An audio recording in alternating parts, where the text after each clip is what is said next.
dig. Thus they broke their covenant with Abraham and were faithless, and they have only themselves to blame if they were exterminated later on by the Israelites. Isaac departed from Gerar and began to dig again the wells of water which they had digged in the days of Abraham his father, and which the Philistines had stopped. His reverence for his father was so great that he even restored the names by which Abraham had called the wells.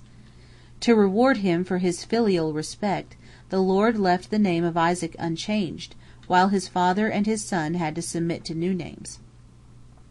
After 4 attempts to secure water, Isaac was successful. He found the well of water that followed the patriarchs. Abraham had obtained it after 3 diggings. Hence the name of the well, Beersheba, the well of 7 diggings. The same well that will supply water to Jerusalem and its environs in the Messianic time. Isaac's success with his wells but served to increase the envy of the Philistines, for he had come upon water in a most unlikely spot, and besides in a year of drought. But the Lord fulfills the desire of them that fear him. As Isaac executed the will of his Creator, so God accomplished his desire. And Abimelech, the king of Gerar, speedily came to see that God was on the side of Isaac, for, to chastise him for having instigated Isaac's removal from Gerar, his house was ravaged by robbers in the night, and he himself was stricken with leprosy. The wells of the Philistines ran dry as soon as Isaac left Gerar, and also the trees failed to yield their fruit. None could be in doubt but that these things were the castigation for their unkindness. Now Abimelech entreated his friends, especially the administrator of his kingdom, to accompany him to Isaac and help him win back his friendship.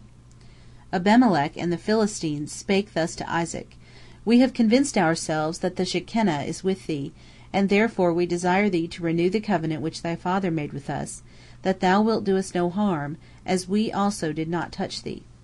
Isaac consented.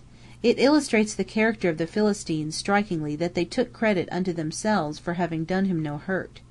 It shows that they would have been glad to inflict harm upon him, for the souls of the wicked desireth evil.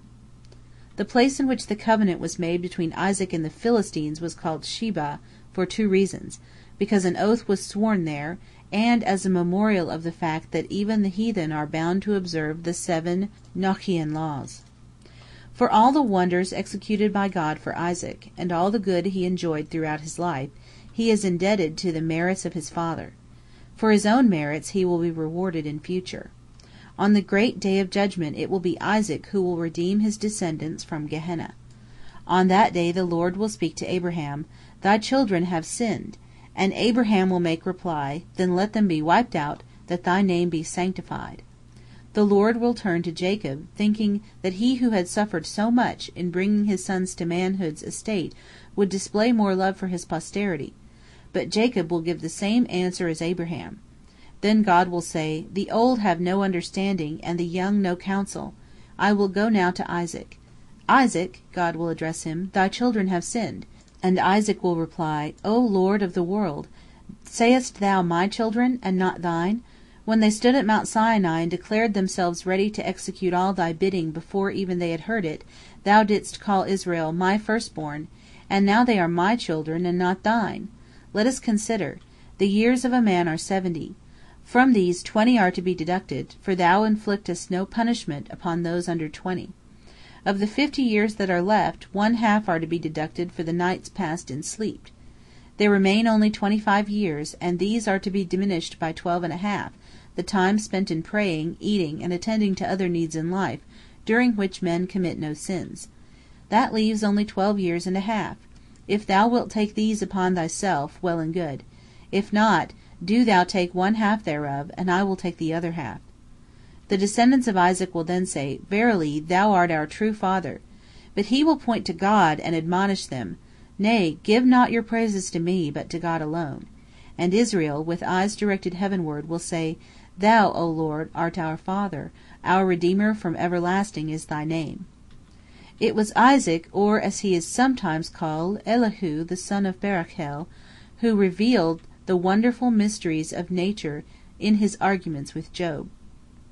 At the end of the years of famine, God appeared unto Isaac, and bade him to return to Canaan. Isaac did as he was commanded, and he settled in Hebron. At this time he sent his younger son Jacob to Bet-el-Midrash of Shem and Eber, to study the law of the Lord. Jacob remained there 32 years. As for Esau, he refused to learn, and he remained in the house of his father. The chase was his only occupation, and, as he pursued beasts, so he pursued men, seeking to capture them with cunning and deceit. On one of his hunting expeditions, Esau came to Mount Seir, where he became acquainted with Judith of the family of Ham, and he took her unto himself as his wife, and brought her to his father at Hebron. 10 years later, when Shem his teacher died, Jacob returned home at the age of 50. Another 6 years passed, and Rebekah received the joyful news that her sister-in-law Adinah, the wife of Laban, who, like all the women of his house, had been childless until then, had given birth to twin daughters, Leah and Rachel. Rebekah, weary of her life on account of the woman chosen by her older son, exhorted Jacob not to marry one of the daughters of Canaan, but a maiden of the family of Abraham. He assured his mother that the words of Abraham, bidding him to marry no woman of the Canaanites, were graven upon his memory, and for this reason he was still unmarried, though he had attained the age of 62, and Esau had been urging him for 22 years past to follow his example and wed a daughter of the people of the land in which they lived.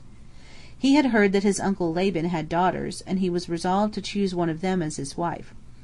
Deeply moved by the words of her son, Rebekah thanked him and gave praise unto God with the words, Blessed be the Lord God, and may his holy name be blessed for ever and ever, who hath given me Jacob as a pure son and a holy seed, for he is thine, and thine shall his seed be continually, and throughout all the generations for evermore. Bless him, O Lord, and place in my mouth the blessing of righteousness, that I may bless him. And when the Spirit of the Lord came over her, she laid her hands upon the head of Jacob, and gave him her maternal blessing.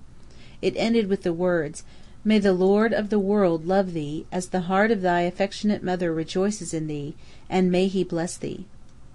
End of chapter 6, part 2.